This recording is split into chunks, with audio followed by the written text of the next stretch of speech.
Hello friends, ಇವತ್ತು ನಾನು ಹೊಸ ವಿಡಿಯೋದೊಂದಿಗೆ ಬಂದಿದ್ದೇನೆ. ಇವಾಗ ನಾನು ವಿಡಿಯೋದಲ್ಲಿ ತೋರಿಸ್ತಿರೋ ಹಾಗೆ ನಿಮಗೆ ಇಲ್ಲಿ ನಾನು ರೊಟ್ಟಿ ಕಾಣ್ತಾ ಇದೆ.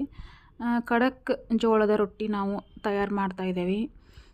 ಯಾವುದೇ ಶುಭ ಸಮಾರಂಭಗಳಿಗೆ ರೊಟ್ಟಿ ನಾವು ತಯಾರು ಮಾಡಿಕೊಡ್ತೀವಿ. ನೋಡಿ, ನಾವು ಯಾವುದೇ ಥರದ ಅಕ್ಕಿ ಅಥವಾ ಏನು ಮಿಕ್ಸ್ ಮಾಡಲ್ಲ. ಪ್ಯೂರ್ ನಾವು ಜೋಳದಿಂದ 100% ಪ್ಯೂರ್ ಜೋಳದ ರೊಟ್ಟಿ ನಾವು ಮಾಡ್ತಾ ಇದ್ದೇವೆ. ಯಾರಿಗಾದರೂ ಬೇಕಾದರೆ ಮೊದಲೇ ನಮಗೆ ಬುಕ್ಕಿಂಗ್ ಮಾಡ್ಬೋದು. ನೋಡಿ, ನಾವು ಇಲ್ಲಿ ಜೋಳದ ರೊಟ್ಟಿ ಜೊತೆ ನಾವು ಸಜ್ಜೆ ರೊಟ್ಟಿ ಹಾಗೆ ರಾಗಿ ರೊಟ್ಟಿ ಈ ಥರ ಎಲ್ಲ ಥರದ ರೊಟ್ಟಿನೂ ನಾವು ಮಾಡ್ತಾ ಇದ್ದೇವೆ. ಇವಾಗ ನಾನು ಸದ್ಯಕ್ಕೆ ಜೋಳದ ರೊಟ್ಟಿ ಹಾಗೆ ಸ್ವಲ್ಪ ನಾನಿಲ್ಲಿ ಸಜ್ಜೆ ರೊಟ್ಟಿ ವಿಡಿಯೋ ಹಾಕ್ತಾಯಿದ್ದೀನಿ. ನೋಡಿ ಸಜ್ಜೆ ರೊಟ್ಟಿ ನಾನು ಇಲ್ಲಿ ನಿಮಗೆ ತೋರಿಸ್ತಾ ಇದ್ದೀನಿ ಯಾವ ಥರ ಬಂದಿದೆ ಅಂತ.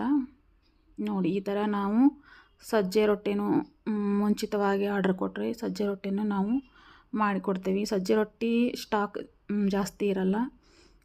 ಆರ್ಡ್ರ್ ಕೊಟ್ಟರೆ ನಾವು ರೆಡಿ ಮಾಡಿಕೊಡ್ತೀವಿ. Thank you for watching.